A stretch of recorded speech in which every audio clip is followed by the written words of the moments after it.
오늘 이 본문의 말씀의 내용은 바울 사도가 어떻게 보면 죽으러 가면서 유언과도 같은, 그냥 우리가 고별 설교라고 말하지만 그냥 고별 설교 내용이 아니라 바로 예루살렘을 향해서 가는데 순교하러 가는 그런 길입니다. 그러므로 어떻게 보면 이 바울이 유언과도 같은 설교의 말씀입니다.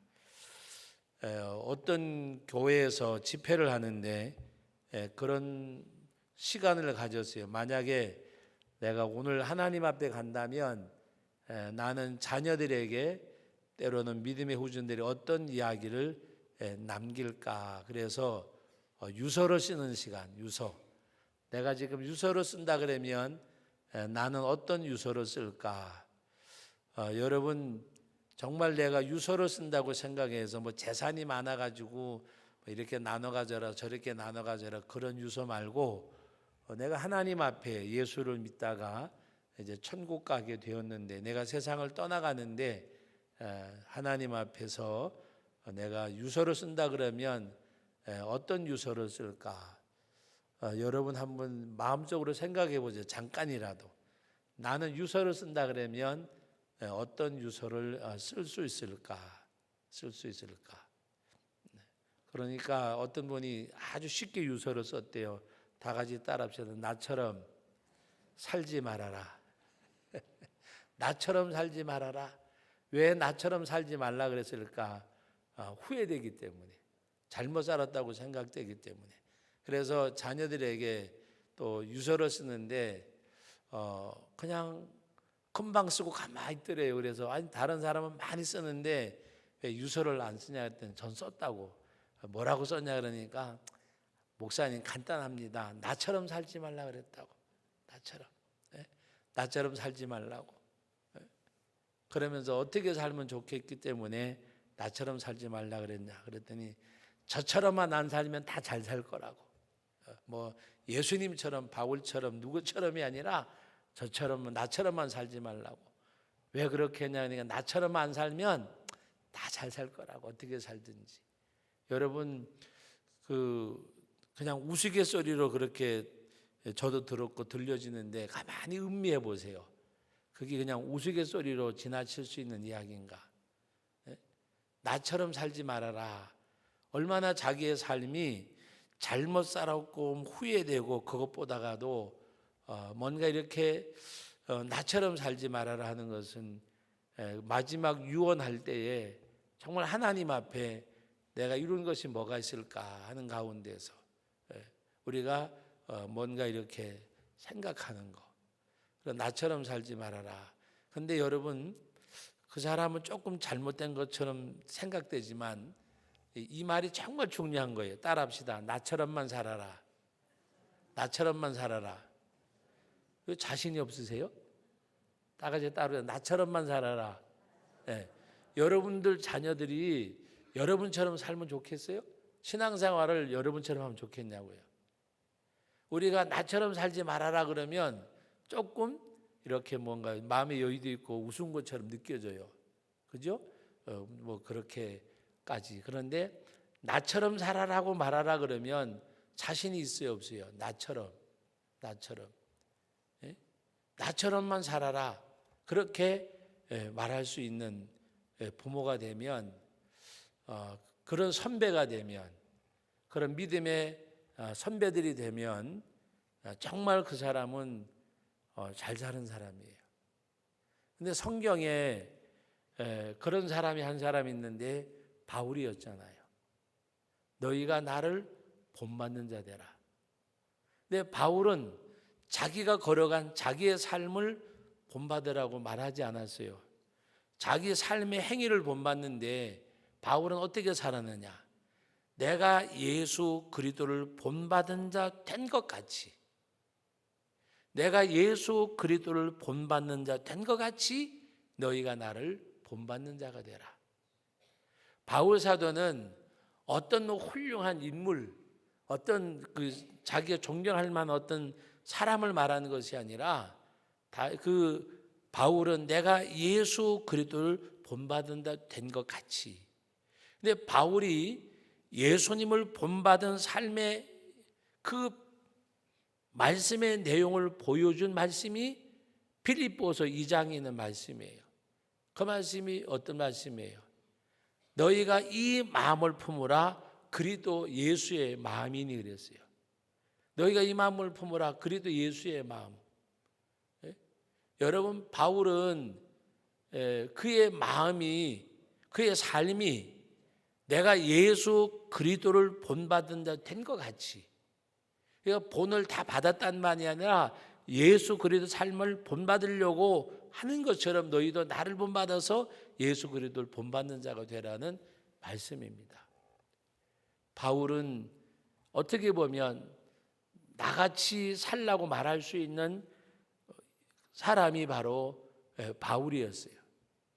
그래서 오늘 이 말씀의 내용에도 이는 하나님 앞에 어떻게 목회를 했는지, 그가 에베소까지 내려갈 시간이 없어서 밀레도로 에베소 교회 장로들을 초청을 했어요. 오라고. 그리고 거기서 이제 고별 설교를 하는 거예요.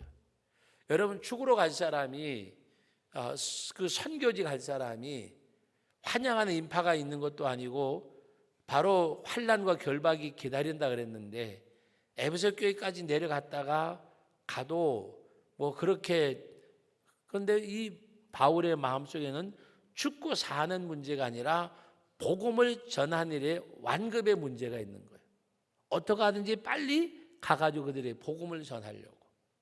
거기 가서 내가 죽느냐 사느냐 하는 거는 문제가 되지 않는 거예요. 내가 지금 다시 에베소로 갔다가 또 내가 예루살렘에 올라가면 시간적인 것이 있으니까 어떻게 하든지 남은 시간을 아껴서 여러분이 지난 수요일 날 저녁에 말씀을 시간이 없으니까 아침에 떠나가야 되니까 밤늦게까지 설교하다가 누가 떨어져서 죽었댔어요? 청년 하나가, 유독을 하는 청년이 떨어져서 졸다가. 근데 바울은 밤중까지 계속해서 강론을 하는데 밤중까지 했다 그랬어요. 그러니까 졸음을 이기지 못한 청년이 창문에 걸터 앉았다가 떨어져서. 여러분, 이 말씀을 보면 바울은 어떻게 하시든지 간에 하나님의 복음을 빨리 전하려고 하는, 그래서 그 초청을 해가지고 말씀을 전하는 내용이 오늘 17절 이하의 말씀의 내용입니다. 그러면서 그의 삶에 대해서 말씀하고 있는데 18절 말씀 다 같이 한번 읽어봅니다. 오매 그들에게 말하되 아시아에 들어온 첫날부터 지금까지 내가 항상 여러분 가운데서 어떻게 행하였는지 여러분도 아는 바니. 내가 어떻게 행하였는지 여러분도 아는 바라고 하는 것은 내가 어떻게 살았는지 당신들이 증인이 아니냐 이 말이에요. 만약에 제가 이제 정해진 나이가 다 되어져서 만약에 제가 성도교회에서 나중에 원로 목사가 돼서 또 뭐 이렇게 설교도 하고 만날다 할지라도 담임 목사로서 시무 목사로서 마지막 설교할 때 내가 어떻게 살았는지 우리 성도들이 증인이 아닙니까라고 말할 수 있으면 그건 목회가 성공하고 실패하고 목회는 성공도 실패도 없어요. 여러분, 성공도 실패도 없다고 말하는 것은 열매가 다가 아니기 때문에. 여러분, 제가 이제 오늘 새벽에도 또 우리 어제도 잠깐 언급을 했는데, 여러분 지금 막 우리는 복음의 열매를 딸 때 그것이 막 그냥 뭔가 잘 되는 걸로 생각을 해요. 우리 한국 교회가 80년대, 70년대 정말 막 놀라운 부흥을 이루었잖아요. 얼마나 많은 교회들이 생겨나고 막 그냥 그랬는데 그것이 왜 그렇게 됐을까? 여러분, 대동강변에서 토마스 선교사가 배에서 내리자마자 성경을 전하는 가운데서 죽임을 당하고, 또 제가 지금 이름이 막 기억이 잘 안 나는데 1984년도 공식적인 선교사가 들어오기 전에 이미 그 전라도 그 고 무슨 도인데 제가 갔다 왔는데 거기는 이미 1984년이 아니라 그 1970년대에 1870년대에 선교사들이 이미 들어왔댔어요. 그러니까 알지 못하는 가운데 많은 선교사들이 와서 이렇게 씨앗을 뿌리고 그리고 핍박을 당하고, 여러분 천주교 사화에 보면 절두산이라고 말할 정도로 많은 그 대원 흥선 대원군 때 수많은 사람이 죽었어요. 그리고 우리가 많은 그 개신교 신자들이나 천주교 신자들이나 많은 사람 또 선교사들이 많이 와서 여러분 아무 나라고 다 가 있겠지만 우리나라도 양화진에 가면 선교사들 묘역이 있잖아요. 그 사람이 어떻게 살다가 갔는지, 그분들이 와서 씨를 뿌린 것이 거둬준 거예요. 거둬준 거. 그러면 과연 우리가 거두는 것하고 뿌리는 것하고 어느 게 더 중요할까라고 생각하면, 거두는 것도 또 거두는 시대는 거두고 뿌리는 데는 뿌려야 되는 거예요. 제가 요새 자꾸 기도할 때마다 그 아프리카의 에르띠아 때문에 자꾸 이제 기도할 때가 많이 있어요. 거긴 지금 공식적인 선교사가 한 사람도 없어요.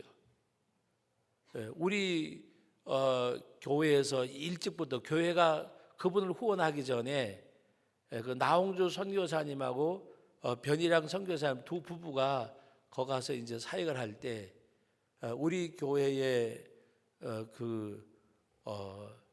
박민옥 집사님이 일찍부터 이렇게 혼자서 도와줬어요. 우리 교회 오기 전부터. 그리고 우리 교회 왔을 때 본인이 고민을 했어요. 목사님 그걸 도와주기 어떻게 하냐 그래서 제가 교회에다가 내면 교회에서 도와주겠다 그래가지고 교회에서 지금까지 이렇게 돕고 있어요. 정말 아주 적은 돈, 한 달에 지금 10만 원인가 밖에 이렇게 도와드리지 못하는데, 그분이 거기에서 국제학교를 참 잘 세워가지고 일을 하다가 추방을 당했어요. 지금은 이제 다른 데 온두라스인가 또 거기서 다른 데로 옮기셨는데, 거기는 지금 선교사가 없어요. 지금 많은 선교사들이 거두는 데는 많이들 가지만 거기는 가려고 하는 사람이 없어서 선교사가 없어요.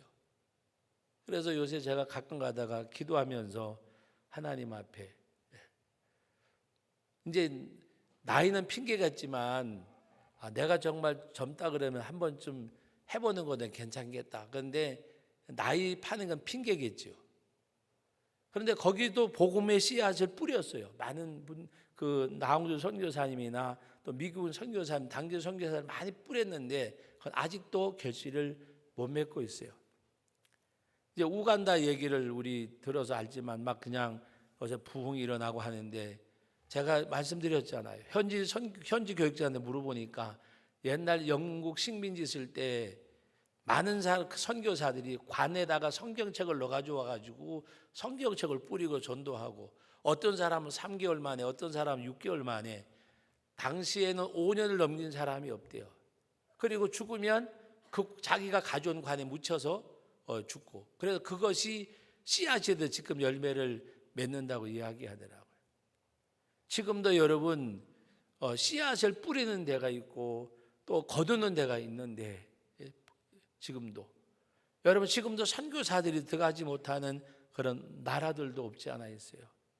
지금 여러분 사우디아라비아나 중동 지역에 선교사로 가서 일하려고 그러면 다 미친 사람 취급을 하고, 직간접적으로 오만이라는 곳에 가 있으면서 직간접적으로 하는 선교사는 있어도 직접적으로 잘 뛰어들지를 못해요. 왜? 죽임을 당할 각오를 해야 되기 때문에. 여러분 그 이슬람은 기독교인을 죽이는 것이 경전에 기록이 되어 있어요. 그것이 성전이고 그것이 그 사람들은 사명이에요. 그 교리를 지키는 거예요. 무슨 이야기를 이 말씀을 드리는가 하면, 우리 하나님 앞에 과연 이 복음을 위하는 일들이 어느 것이 목회가 성공이다 실패다고 말할 수 없는 것을 그걸 이야기하는 거예요. 여러분 영국의 유명한 선교자 리빙스턴이 가서 선교할 때에는 식인종들이 엄청나게 많았대요. 그런데 리빙스턴이 원시림에 들어가다 사고를 만나서 본국으로 송환했는데 상처가 오래되다 보니까 다리 하나를 절단을 했어요. 이 대퇴부 밑에를 절단하고 고무다리를 끼고서 이제 선교를 간 거예요. 고무다리를 끼고. 걸어가다가 식인종한테 잡혔어요. 식인종한테 잡혔는데 그 선교 야사에 보면 나와요. 식인종한테 잡혔는데 각을 뜰려다가 보니까 다리가 하나 쑥 빠지니까 이거부터 먼저 삶아 먹자. 그리고 고무다리를 삶으니까 삶아져요, 안 삶아져요? 안 삶아지고 돌칼로 찍어봐야 찍어지지도 않고 하니까 이 사람은 사람이 아니고 신이다. 그래가지고 살았어요. 그리고 그 사람들한테 오히려 막 신처럼 대접받고 할 때 거기서 복음을 전하고.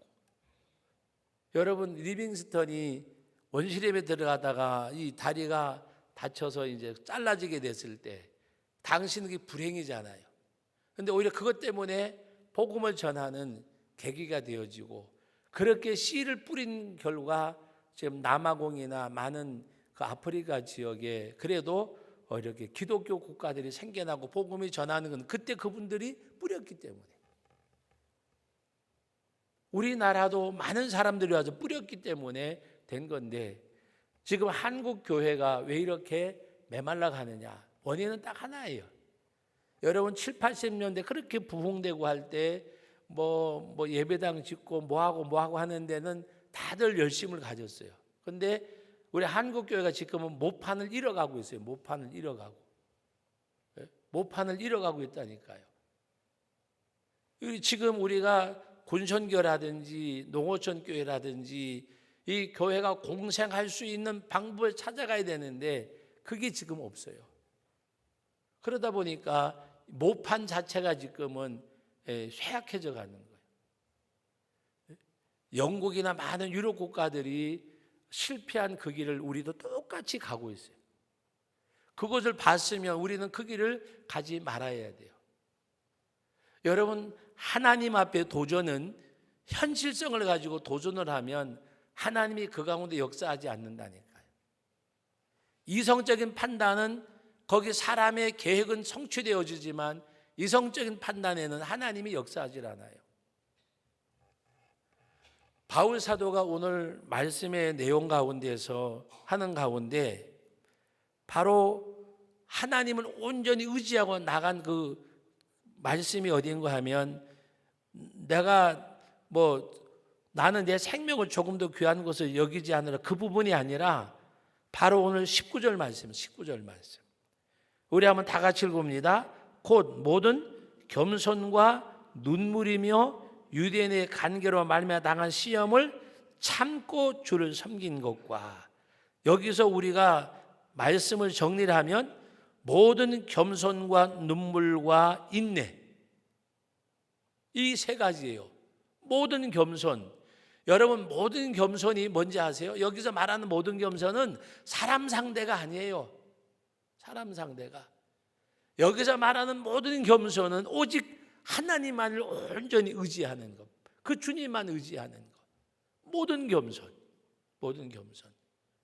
여기서 모든 겸손이라고 말하니까 사람들에게 복음 전하면서 겸손하게 섬기고, 그것도 맞는 말이지만 본래 의미는 그게 아니고, 여기서 말하는 겸손은 오직 하나님 의지하는 것. 여러분, 교만은 패망의 선봉이요 겸손은 존귀의 앞잡이라고 하는 것은 하나님 상대이지 사람 상대가 아니잖아요. 그래, 우리는 자꾸 겸손을 말하면 사람을 상대로 생각을 해요. 그러니까 성경의 원리는 사람이 아니에요.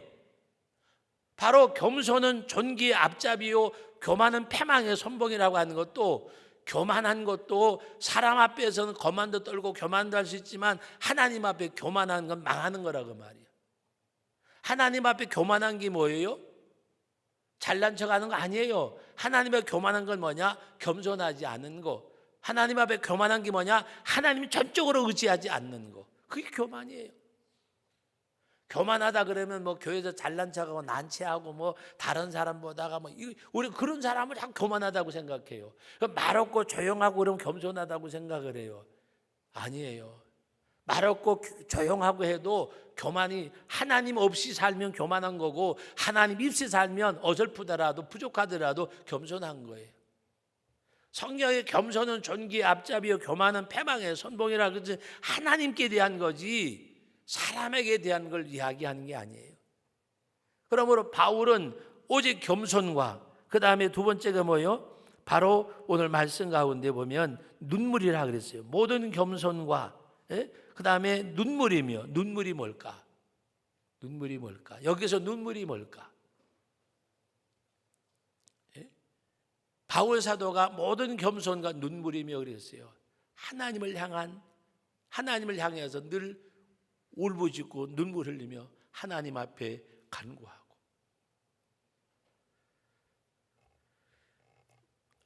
부산 수영로 교회 정필도 목사님이 지금은 물론 원로 목사님은 물러나셨는데 제가 한 10여 년 전에 교회 탐방을 하면서 수요 예배에 거기를 참석을 했어요.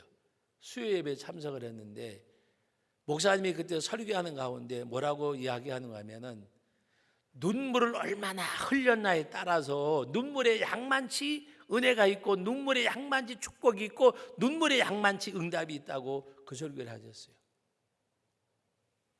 그러면서 이제 그때는 이제 은퇴가 좀 남았을 때지만 그래도 연세가 드셨잖아요.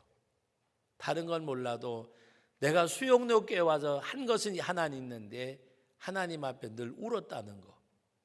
아마 내 울은 울음을 눈물을 받아냈으면 모르기 몰라도 거기 강단이 꽤 컸어서 이 강단은 적서질 것이라고 이야기하셨어요. 하나님 앞에. 여러분 세계적인 탕하라 그랬던 어거스틴이 성어거스틴이 된 거는 그 어머니 모나카의 눈물이 그를 성자로 탕자를 성자로 만든 거지 그 어머니의 눈물이 그 어머니가 흘린 눈물이 목욕할 수준이 아니라 헤엄을 쳤을 거라는 그런 어떤 표현한 어떤 글도 있었어요. 그 엄마가 아들을 위해서 기도했는데 아마 아들이 목욕을 시킨 것이 아니라 아마 아들이 헤엄을 쳤을 거라고. 얼마나 울었으면. 바울도 오늘 말씀의 내용을 보면 모든 겸손과 눈물이며 하나님을 의지하고 그 하나님 앞에 눈물 흘리는 바울. 너희가 나를 본받는 자가 되라. 내가 그래도 예수를 본받는 자 된 것 같이 그 말을 할 수 있는 사람이 바로 바울이에요. 오늘 말씀을 보면 모든 겸손과 눈물이라 그랬어요. 그리고 마지막이 뭐냐? 유대인의 관계를 참고 그랬어요. 유대인의 관계가 뭐예요? 모함하고 어떻게 하든지 바울을 무너뜨리려는 그런 관계. 그 가운데서도 오직 참고 누구만 바라봤을까? 주만 바라보고. 겸손과 눈물과 인내가 표현은 겸손과 눈물과 인내로 구분해 표현되었지만 이걸 한마디로 딱 결론을 지으면 오직 주님만 바라보고 주님만 의지하고.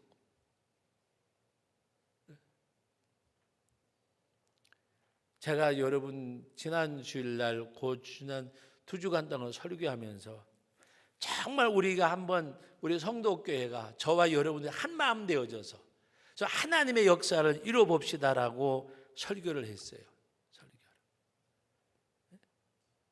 그런데 그것이 또 부담으로 다가와가지고 또 뭔가 느꼈는지 얘기하시는 분이 있더라고요.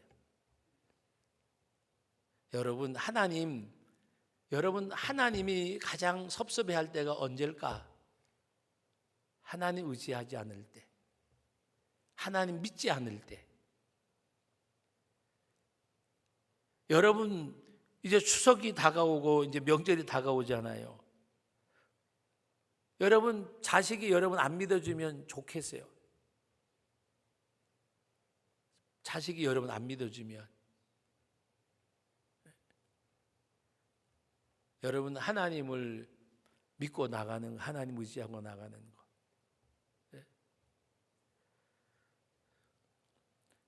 지금 세종시에는 평균 연령이 뭐 40대 미만이래요. 세종시에 젊은 공무원들이 많다 보니까 뭐 40대에서 왔다 갔다 하는가 봐요.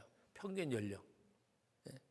그리고 거기에는 이렇게 네로라고 하는 그 젊은 목회자들이 가서 개척도 많이 하고 교회가 많이 세워져 있어요.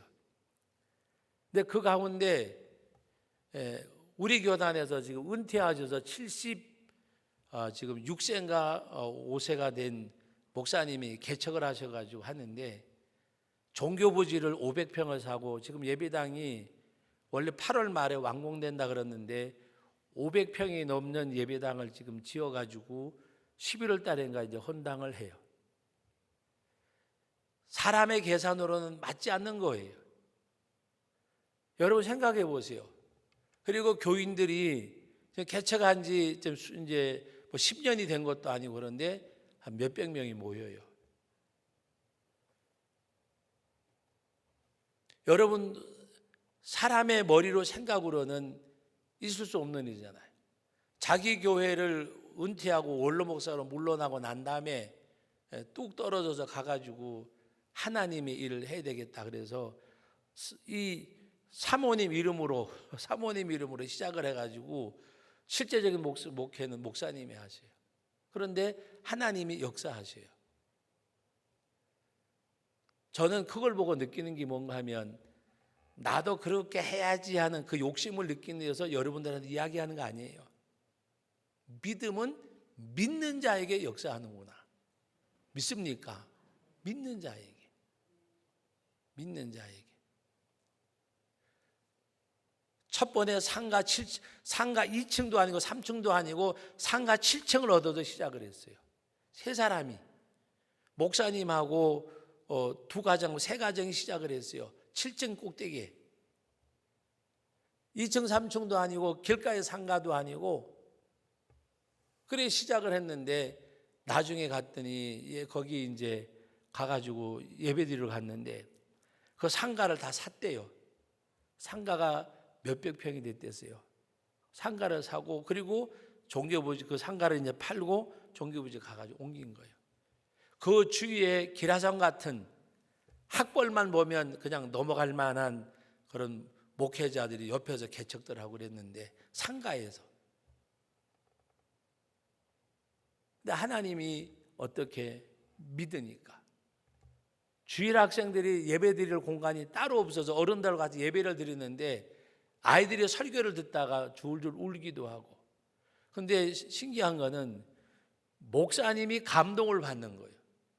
목사님이 아이들이 와가지고 그렇게 할 거라고는 꿈에도 생각해 본 적이 없대요. 이 노인네 설교 드리러 무슨 아이들이 올까 그랬는데 신기한 것은 어른들 따라서 아이들이 오기 시작을 하면서 아이들이 3분의 1, 어른이 3분의 1 같이 예배를 드리는데 설교를 들으면 어른들이 울어야 되는데 어른 설교하는데 아이들이 우는데 목사님이 그 광경을 보고 본인이 은혜를 받아가지고 여러분 이렇게 말하면 그 목사님이 능력 있고 설교도 잘하고 이렇게 들릴지 몰라요. 얼마 전에 어디 갔는데 그분이 설교를 하는데 제가 이 뒤에 안 앉고 전 어디 가면 앞에 잘 앉거든. 앞에 앉았는데도 무슨 말인지 잘 못 알아듣겠어. 이도 약간 틀니를 몇 군데 해신 데다가 임플란트 박는다고 또 빼가지고 뭐 또 임시로 해놓고 해가지고 이 무슨 말인지 잘 못 알아듣겠어. 그런데도 된다니까요. 제가 이야기하는 거는 어떤 것을 이야기하는 믿음으로 나갈 때 하나님이 역사하시는 거예요. 믿음으로. 여러분 믿음으로 그러면 동의가 안 될지 모르지만 늘 말씀 하나님은 전능하시고 살아계시고 일하시는 하나님. 일하시는 하나님. 그래서 얼마 전에 카톡이 왔어요. 목사님 마무리 공사가 돼가는데 잘 얼른 더 춥기 전에 끝나게 해달라고 기도해달라고.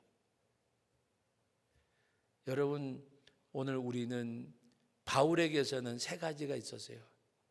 하나님 앞에 겸손과 눈물과 인내. 하나님 앞에 우리 하나님 앞에 겸손해야 돼요. 하나님 앞에 겸손한 것은 내가 갖고 있는 재주, 재능, 물질 어떤 게 있다고 할지라도 이것은 하나의 도구에 불과하고 하나님이 함께 해주셔야. 시편 127편에 있는 말씀 그대로 여호와께서 집을 세우지 아니하시면, 집을 세우는 숙고 헛되며 여호와께서 성을 지키지 아니하시면 파수꾼에 깨어 있으며 허사로다는 것을 믿는 것이 겸손이에요. 너희가 일찍 일어나면 늦게 누우며 수고의 떡을 먹으며 헛되도다는 것을 믿는 게 겸손이에요. 그게 겸손이에요. 여러분, 하나님 앞에 저도 여러분도 겸손해야 돼요. 하나님이 여기까지 오게 하셨고 이르게 하셨고, 그리고 그 하나님 앞에 우리 눈물이 있어야 돼요. 눈물. 하나님 사랑합니다. 저는 갈라디아서 2장 20절 읽을 때마다 바울이 너무 이 눈물과 비교를 해봐요. 정말 많이 울었을 것 같아. 나를 사랑하사 나를 위하여 자기 자신을 버리신 하나님의 아들. 그 예수님을 고백할 때마다 눈물로 그의 얼굴을 적셨을 것 같아. 나를 사랑하사 나를 위하여 자기 자신을 버리신 하나님의 아들. 예수님을 그는 그렇게 늘 고백을 했잖아요. 그 주님 생각하면서 정말 펑펑 울었을 것 같아. 펑펑 울었을 것 같아.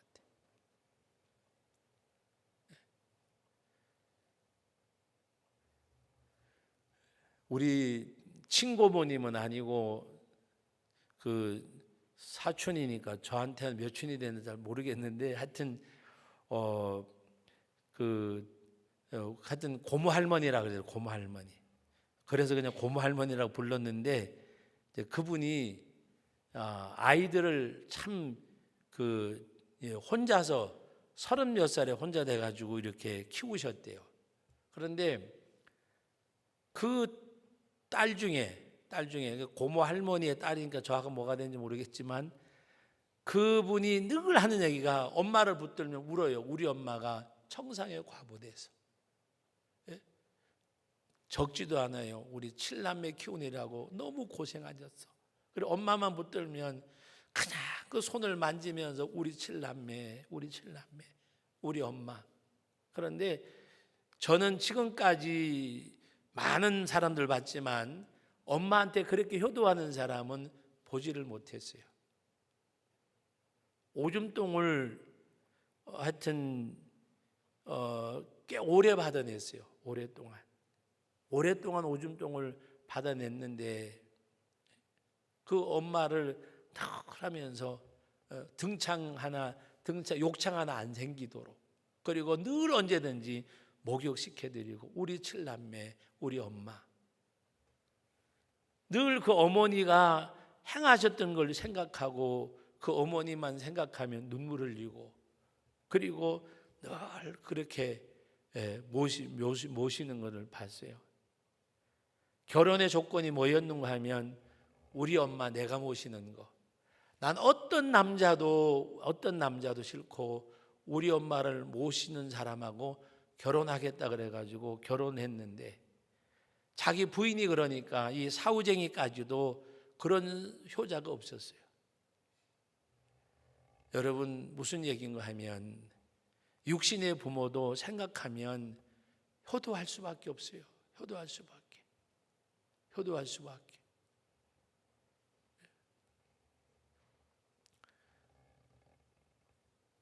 여러분, 어머니가 흘리신 눈물, 어머니가 쏟으신 그런 거 생각하면, 어머니한테 불효하면 그거는 있을 수 없잖아요.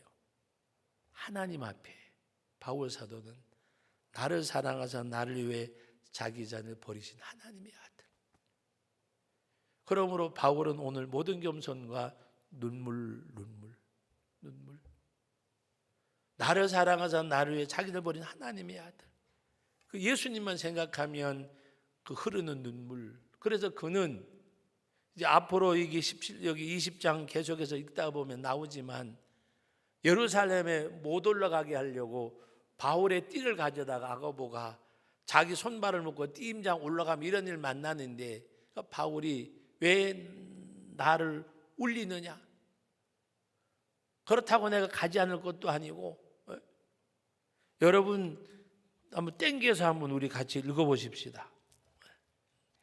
바울 사도가 고백한 내용인데 21장에 가서 보면 나오는데 21장 말씀을 한번 보겠습니다. 12절 13절 말씀 같이 한번 읽어봅니다.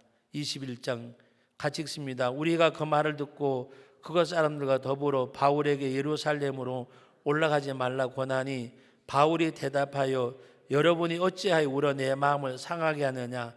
나는 주 예수의 이름을 위하여 결박을 당할 뿐 아니라 예루살렘에서 죽을 곳도 각오하였노라 하니. 죽을 곳도. 왜 눈물 흘려서 내 마음을 상하게 하느냐. 나는 주 예수 그리스도를 위하여 죽을 곳도 각오했다. 주 예수 그리스도를 위하여. 주 예수 그리스도를 위하여 죽을 것도 각오했다. 왜 그런 각오가 생겼을까? 바울의 뜨거운 눈물. 나를 사랑하자 나를 위해 자기 자녀를 버리신 하나님의 아들. 우리 엄마 칠남매 키우면서 엄청 고생하셨는데 이제는 효도받아야지, 평안해야지. 그런 딸처럼 바울은 정말 하나님을, 주님을 사랑해서 그가 올라가는 것을 어떻게 하든지 막아보려고 했는데도 왜 울어서 내 마음을 상하게 하느냐. 나는 주 예수를 그리스도를 위하여 죽을 것도 각오했다. 이 바울이 이 각오를 어떻게 해서 했을까? 오늘 모든 겸손과 눈물과 유대인의 관계 속에 관계 가운데서도 인내하고 모함을 하든 뭘 하든지 간에 하나님 바라보고 참고 견디는 것. 이것이 바울의 모습입니다. 그러면서 그는 20절 말씀 유익한 것은 무엇이든지 공중 앞에서나 각집에서나 꺼리낌이 없이 여러분에게 전하여 가르쳤고 21절 같이 읽어봅니다. 유대인과 헬라인들에게 하나님께 대한 회개와 우리 주 예수 그리스도께 대한 믿음을 증언한 것이라. 유대인과 헬라인들에게 어떤 사람에게든지 그리스도 앞에서 회개하고 우리 주의 그리스도에 대한 믿음을 증언했다고 말씀하고 있습니다. 그리고 하나님 앞에서 유익한 것은 무엇이든지 공중에서나 각집에서나 꺼리낌이 없이 이 복음을 전했다고 말씀하고 있습니다. 오늘은 21절까지만 말씀을 상고하려고 합니다. 오늘 우리가 이 말씀을 대하면서 바울의 겸손과 눈물과 인내, 나는 왜 이렇게 예수를 못 믿을까라고 우리는 우리 가슴을 쳐봐야 돼요. 나는 왜 이렇게 신앙생활을 못할까? 나는 왜 이렇게 하나님 앞에 이 길을 못 갈까? 그런 가운데서 정말 하나님 앞에 걸어가는 이 모습, 말씀을 맺습니다. 여러분, 하나님, 전능하신 하나님, 살아계신 하나님. 저는 모르겠어요. 왜 하나님께서 최근에 와가지고 이 말씀을 여러분들이 듣기 싫은지 좋은지는 모르겠지만 이 말씀을 계속하게 하시든지 모르겠어요. 저는 이 말씀을 전하고 하면서 또 제가 힘을 얻어요. 전능하신 하나님, 살아계신 하나님, 일하시는 하나님. 여러분, 그 하나님이 일하시는 교회를 만드시기를 바랍니다. 그 하나님 일하시는 여러분의 삶의 터전을 만드세요. 하나님이 일하시는 여러분의 삶의 현장을 만드세요. 하나님이 일하시는 삶의 현장.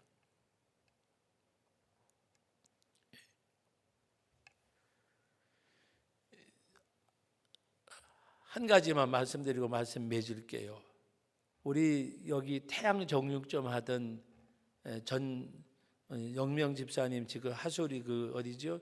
저 강제동 가서 가게를 하는데 가게 수리하느라고 얼마 동안 장사를 못하고 그럴 때 옆에 집에 가게들이 손님이 있었어요. 수리가 다 끝나고 나서 16일부터 이제 장사를 8월 16일인가부터 장사를 하는데 그 집이 장사가 잘 되니까 그 밑에다가 누가 정말 아주 가게를 잘 꾸미고 간판도 멋있게 하고 했어요. 근데 제가 그저께 토요일 날 저녁인 하여튼 그저께인 거지. 하여튼 그 두 번을 수리하고 나 두 번을 가봤는데 다른 집에는 손님이 그 잘 꾸며주면 한 테이블도 없어요. 한 테이블도. 제가 일부러 가서 봤어요. 왜 가서 봤는가 하면은 이 집에는 손님이 4팀이 기다리고 10몇 명이 기다리고 있는 거예요. 그리고 그거는 정말 시설을 잘 해놨어요. 근데 한 테이블도 없어요. 그렇다고 해가지고 이 집이 무슨 꿀맛이 있는 것도 아니고 그것도 맛없는 건 아니지만 제가 그것 보고 나오면서 한마디 했어요. 하나님이 주시는 때가 있으면 이때 하나님 앞에 더 겸손하고 하나님 의지하고 하나님 앞에 매달려라. 거둬가신 다음에 솔직한 얘기지 목사가 그 말하는 건 쉬운 건 아니에요. 그런데 조금 나이도 어리고 만만스러우니까 제가 그랬어요. 때가 있는데 하나님이 주신 때가 있는 때를 따라 도우시는 하나님의 은혜. 이른 비와 늦은 비를 때를 따라 적당히 내리사 곡식과 포도주와 기름을 얻게 하신다.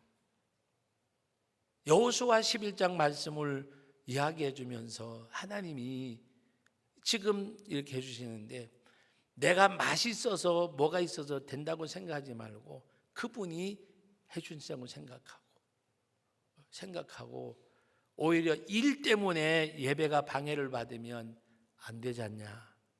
하나님 앞에 은혜인 줄 알고 해야지. 맛이 좋아서 우리 집에 손님이 많은 걸로 착각하지 말고. 다 돼지고기 삼겹살 구워 먹으면 거기지 특별한 맛이 있겠어요. 그런데도 여기는 들어가는데 4팀이나 기다리고 앉았어요. 그리고 다른 데는 한 상도. 그래서 제가 마지막 나오면서 이야기를 했어요. 여호수아서 11장에 있는 말씀, 그 말씀을 신명기 11장 헷갈리네요.